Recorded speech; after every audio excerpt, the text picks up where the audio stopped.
ഈ സന്തോഷിക്കാൻ കിട്ടുന്ന ഒരവസരവും ഉണ്ടല്ലോ, ഒരിക്കലും വെറുതെ കളയരുത്. ചെറിയ ചെറിയ കാര്യങ്ങളിൽ പോലും നമ്മൾ എപ്പോഴും സന്തോഷം കണ്ടെത്തണം. സന്തോഷം എന്ന് പറയുന്നത് ഒരിക്കലും നമുക്കുണ്ടല്ലോ, ഒരാൾ കൊണ്ടുവന്ന് തരില്ല, അതൊരിക്കലും കിട്ടില്ല, അത് അന്വേഷിച്ചാലും കിട്ടില്ല. അത് സ്വയം കണ്ടെത്തണം. ആരെന്തും പറഞ്ഞോട്ടെ, സന്തോഷം എന്ന് പറയുന്നത് അത് നമുക്ക് വേണ്ടിയാണ്. അത് നമ്മുടേതാണ്. നല്ലൊരു ഡ്രസ്സ് ഇട്ടാൽ, നല്ല ഭക്ഷണം കഴിച്ചാൽ, അല്ലെങ്കിൽ എവിടെയെങ്കിലുമൊക്കെ കുഞ്ഞുങ്ങളെയും കുട്ടിയൊക്കെ പോയാൽ, ഇതൊക്കെ നമ്മുടെ സന്തോഷമല്ലേ. ഇനി നമുക്കൊരല്പം സങ്കടമായിട്ടിരിക്കുമ്പോഴും കുഞ്ഞുങ്ങളെയും കൊണ്ട് നമ്മൾ എവിടെയെങ്കിലുമൊക്കെ ഒന്ന് പോയി നോക്കണം. ഇതേപോലുള്ള സ്ഥലങ്ങളിലൊക്കെ കൊച്ചു മക്കളുമായിട്ട് വരുമ്പോഴാണ് നമ്മൾ പോലും ആരും അറിയാതെ ആഹ്ലാദിച്ചു പോകും. ഈ വെള്ളമെന്ന് പറയുന്നത് കൊച്ചു കുഞ്ഞുങ്ങൾക്ക് മാത്രമല്ല, വലിയ നമുക്കും ഇഷ്ടപ്പെട്ടൊരു സംഭവമാണ് അല്ലേ. ഈ വെള്ളത്തിലൊക്കെ ഇറങ്ങുമ്പോൾ നമ്മളെ തന്നെ മറന്നു പോകും. പ്രത്യേകിച്ച് കടൽ, അതുപോലെ കായൽ, ഇങ്ങനെയുള്ള സംഭവങ്ങളൊക്കെ കാണുമ്പോൾ, ശൂന്യമായ ആകാശം, ഇതൊക്കെ കാണുമ്പോൾ ശരിക്കും നമ്മൾ മറ്റുള്ള കാര്യങ്ങൾ മറന്നിട്ട് നമ്മുടെ മനസ്സ് ശൂന്യമാവും. പിന്നെ നമ്മളുടെ ഏകാഗ്രത അല്ല ആ ഒരു കോൺസെൻട്രേഷൻ എന്ന് പറയുന്നത് ഇങ്ങനെയുള്ള സംഭവങ്ങളിലായിരിക്കും. കൊച്ചു മക്കൾ കണ്ടിട്ടില്ലേ, അമ്മമാർ ചില സമയത്ത് ഭക്ഷണം കഴിക്കാൻ മടിയുള്ള കുഞ്ഞുങ്ങൾക്ക് പൈപ്പ് തുറന്നിട്ട് കൊടുക്കും. അതുപോലെ കപ്പിൽ വെള്ളം കോരി വെച്ച് കൊടുക്കും. എന്തിനാണെന്നറിയാമോ? അവരുടെ ആ മനസ്സിൻ്റെ ഒരു ഏകാഗ്രത അതിലേക്ക് വരും. അപ്പോൾ അവരെല്ലാം മറന്ന് ആ വെള്ളത്തിൽ ഇങ്ങനെ ലയിച്ച് കളിച്ചു കൊണ്ടിരിക്കുമ്പോൾ അമ്മമാർ പതുക്കെ ഭക്ഷണം വായിൽ വെച്ച് കൊടുക്കും. അതങ്ങ് അവർ അറിയാതെ കഴിച്ചു പോകും. അതുപോലെ ഈ കയ്യിൽ പണമില്ലാത്തവരുണ്ടല്ലോ, അവരാരുടെയും ആരുമല്ലാതായിരിക്കും. നമ്മുടെ കയ്യിൽ പണമുണ്ടോ, നമുക്ക് എല്ലാവരും ഉണ്ടാവും. പണമില്ലേ, നമ്മൾ പിണമാണ് ശരിക്കും. പിന്നെ എന്ത് കാര്യത്തിനും ഈ തർക്കിക്കാൻ നിൽക്കുന്ന ചില ആൾക്കാരുണ്ട്. എന്ത് കേട്ടാലും അതിന് മറുപടി പറയണം, അതിനെ വിമർശിക്കണം, അതിന് തർക്കിക്കണം, അതിനെ ജയിക്കാൻ നോക്കണം. നമ്മളതിന് നിൽക്കരുത്, ആരോടും തർക്കിക്കാൻ നിൽക്കരുത്. പിന്നെ മനസ്സിലാക്കാത്ത ആൾക്കാരുണ്ട്, നമ്മളെ മനസ്സിലാക്കാത്ത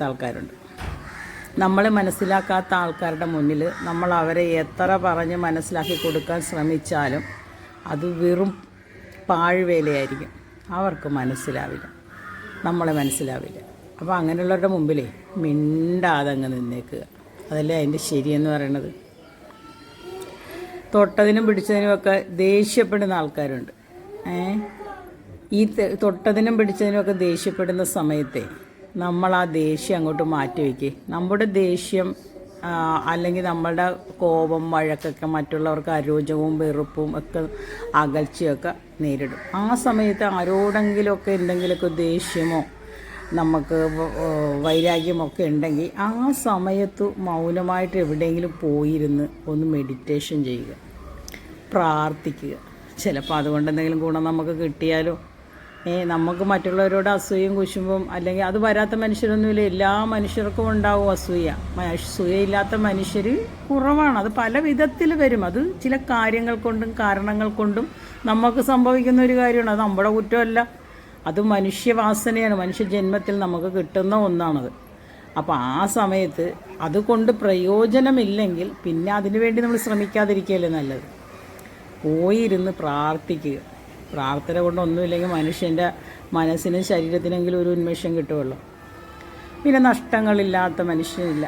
നഷ്ടം എല്ലാവർക്കും ഉണ്ടാവും അല്ലേ. എന്തെങ്കിലുമൊക്കെ കാര്യങ്ങൾക്ക് നമുക്ക് ഡെയിലി ഏതെങ്കിലും വിധത്തിൽ നഷ്ടം ഉണ്ടാവും. ധനനഷ്ടം ഉണ്ടാവും, മാനനഷ്ടം ഉണ്ടാവും, പ്രേമനഷ്ടം ഉണ്ടാവും, സ്നേഹനഷ്ടമുണ്ടാവും. അതുപോലെ നമുക്ക് പ്രിയപ്പെട്ടവരാരെങ്കിലും മരിച്ചു പോയൊരു നഷ്ടം ഉണ്ടാവും. അപ്പം നഷ്ടങ്ങളുടെ കണക്ക് പറയാനാണെങ്കിൽ അത് എല്ലാവരുടെയും ജീവിതത്തിൽ ചെറുതും വലുതുമൊക്കെ ആയിട്ട് എപ്പോഴും എന്തെങ്കിലുമൊക്കെ ഒരു നഷ്ടങ്ങൾ ഇങ്ങനെ സംഭവിച്ചുകൊണ്ടിരിക്കും. ശരിയല്ലേ? നഷ്ടങ്ങളൊക്കെ ഉണ്ടായിക്കോട്ടെ, നഷ്ടങ്ങളില്ലാതെ നമുക്ക് ജീവിക്കാൻ പറ്റിയല്ലോ. അപ്പോൾ ആ നഷ്ടങ്ങളെ ശ്രമിക്കാം, നമുക്ക് പഠിക്കാം. പിന്നെ മറ്റുള്ളവരുടെ സ്വഭാവ സർട്ടിഫിക്കറ്റ് കിട്ടിയിട്ട് നമുക്ക് ജീവിക്കാം എന്ന് വിചാരിക്കും. മറ്റുള്ളവരുടെ സ്വഭാവ സർട്ടിഫിക്കറ്റ് ഒരിക്കലും നമുക്ക് കിട്ടില്ല. ഇന്ന് നമ്മളെ നല്ലത്, അങ്ങനെയുള്ളത്, ശുദ്ധൻ, സ്നേഹമുള്ളവൾ, അല്ലെങ്കിൽ കരുണയുള്ളവൾ എന്നൊക്കെ പറഞ്ഞ് പുകഴ്ത്തുന്ന അതേ ആൾക്കാർ നമ്മളിലൊരു ചെറിയ തെറ്റ് കണ്ടാൽ മതിയാകും, പിന്നെ അതേ പിടിച്ച് പൊക്കി നമ്മളെ എത്രമാത്രം തരം താഴ്ത്താൻ പറ്റുമോ അത്രയും അങ്ങ് കൊണ്ടുപോയിട്ട് തരം താഴ്ത്തി വെച്ച് കളയും. അപ്പോൾ ഒരാളുടെ സ്വഭാവ സർട്ടിഫിക്കറ്റിന് വേണ്ടിയിട്ട് നമ്മൾ കാത്തിരിക്കരുത്. പിന്നെ എപ്പോഴും നമ്മൾ മുൻതൂക്കം കൊടുക്കേണ്ടത് എന്തിനാണെന്ന് പറയാം, എന്തും നമ്മൾ മറക്കാൻ ശ്രമിക്കണം. മറവി ഒരു നല്ല കാര്യമാണ്. ദൈവം മനുഷ്യർക്ക് നൽകിയിട്ടുള്ളതിൽ വെച്ച് ഞാൻ നോക്കിയിട്ട് ഏറ്റവും വലിയ ഒരു അനുഗ്രഹം എന്ന് പറയുന്നത് മറവിയാണ്. നമുക്കൊന്നും മറക്കാൻ കഴിയുന്നില്ലെങ്കിൽ ഒന്ന് ആലോചിച്ച് നോക്കിയേ, നമ്മുടെ മുന്നോട്ടുള്ള ജീവിതം മറക്കാൻ കഴിയാതെ വരുമ്പോൾ ചില കാര്യങ്ങൾ സങ്കടമുള്ള കാര്യങ്ങളായിരിക്കും, അത്രയും നമുക്ക് സഹിക്കാൻ പറ്റാത്ത കാര്യമായിരിക്കും. ഈ കാര്യങ്ങളെ നമുക്ക് മറക്കാൻ കഴിയുന്നില്ലെങ്കിൽ പിന്നെ ആ സങ്കടവും പേറി നമ്മൾ ഒരു മെൻ്റൽ ആയിട്ടുള്ള ഒരു ഡിപ്രഷനായിട്ട് ജീവിക്കേണ്ടി വരും. ചില ആൾക്കാർ നമ്മളോട് ചെയ്ത ദ്രോഹങ്ങളായിരിക്കും. ആ കാര്യങ്ങൾ നമുക്ക് മറക്കാനും അവരോട് ക്ഷമിക്കാനും പറ്റിയില്ലെങ്കിൽ ഇത് മനസ്സിൽ കിടന്ന് ഇങ്ങനെ പതഞ്ഞ് തുളുമ്പി ഒന്ന് ആലോചിച്ച് നോക്കി നമ്മുടെ ആ അവസ്ഥ എങ്ങോട്ട് പോകുന്നുള്ളത്. അപ്പോൾ ചില തീരുമാനങ്ങൾ എടുക്കുന്ന സമയത്ത് നമ്മളുണ്ടല്ലോ ഒരുപാട് വേദനിപ്പിക്കും. ചില കാര്യങ്ങൾ നമ്മൾ എടുക്കുമ്പോൾ ചില കാര്യങ്ങൾ നമുക്ക് ഉപേക്ഷിക്കേണ്ടതായിട്ട് വരുന്ന കാര്യങ്ങളുണ്ടാവും. ചില കാര്യങ്ങൾ ഉപേക്ഷിക്കണം. അപ്പോൾ ഉപേക്ഷിക്കാനായിട്ട് നമ്മൾ തീരുമാനിക്കുമ്പോൾ നമുക്കത് പറ്റാത്ത കാര്യമാണെങ്കിൽ പോലും ആ സമയത്ത് നമ്മളെ ഒരുപാട് അത് വേദനിപ്പിക്കുമെങ്കിലും പിന്നീട് നമുക്കത് കുറേ കാലങ്ങൾ കഴിയുമ്പോൾ ചിന്തിക്കുമ്പോൾ നമ്മൾ വിചാരിക്കും, ഞാൻ അന്ന് ആ എടുത്ത തീരുമാനം അതായിരുന്നു ശരി, അങ്ങനെയായിരുന്നു വേണ്ടത്, അന്ന് ഞാൻ അങ്ങനെ ചെയ്തത് കൊണ്ട് ഇന്നതാ എന്തായാലും നന്നായി എന്ന് വിചാരിക്കാറില്ല. അപ്പോൾ കിട്ടുന്ന സമയം സന്തോഷിക്കുക, മക്കളോടൊത്തും കുടുംബത്തോടൊത്തും അടിച്ചു പൊളിക്കാൻ നോക്കുക. ഇപ്പം ഞാൻ ഇതിൽ കാണിക്കുന്ന വീഡിയോ ആലപ്പുഴ ബീച്ചാണ് കേട്ടോ. ഈ ആലപ്പുഴ ബീച്ചിൽ ഇപ്പോൾ ഇന്ന് വൈകുന്നേരം ഞാൻ പോയപ്പം അസ്തമയത്തിൻ്റെ സമയമായിരുന്നു. അപ്പോൾ ഞാൻ എടുത്തതാണ് ഈ വീഡിയോ. അപ്പോൾ അവിടെ കൂടിയിരിക്കുന്ന കുറേ ആൾക്കാരെയും അവരുടെ സന്തോഷവും കുഞ്ഞുങ്ങളുമായിട്ടൊക്കെ പങ്കുവയ്ക്കണ കണ്ടപ്പോൾ എനിക്ക് തോന്നി എടുത്ത് നിങ്ങൾക്കൊന്ന് ഇട്ട് തരണമെന്ന്. അതിൽ ഞാൻ നോക്കിയിട്ട് കൂടുതലും കണ്ടത് ഈ മക്കളുമായിട്ട് വന്ന അമ്മമാർ, കുഞ്ഞുങ്ങൾ അപ്പൂപ്പൻ്റെ അമ്മൂമ്മൻ്റെയൊക്കെ മടിയിൽ വെച്ചിട്ട് അവർ കൂടുതൽ ആഹ്ലാദിക്കുന്നതാണ് ഞാൻ കണ്ടത്. അപ്പോൾ അതൊരു സന്തോഷത്തിൻ്റെ ഭാഗമാണെങ്കിൽ അതിൽ നിന്ന് നിങ്ങൾക്ക് സന്തോഷം കിട്ടുമെങ്കിൽ നിങ്ങൾ കുഞ്ഞുങ്ങളെയും കൂട്ടി ഇവിടെ വരിക, സന്തോഷിക്കുക.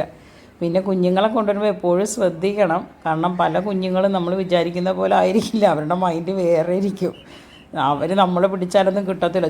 ഞാൻ കണ്ടു ഇതിനകത്ത് ഈ വീഡിയോയിൽ കാണുന്നുണ്ട്, ഒരു കുഞ്ഞ് അച്ഛൻ്റെ കൈയും വിട്ടിട്ട് പായുന്നുണ്ട്. അമ്മ കണ്ടില്ലായിരുന്നെങ്കിൽ അവൻ ആ വെള്ളത്തിലോട്ട് എടുത്ത് ചാടും. അപ്പോൾ അങ്ങനെയും ചില കുഞ്ഞുങ്ങൾ ചെയ്യും.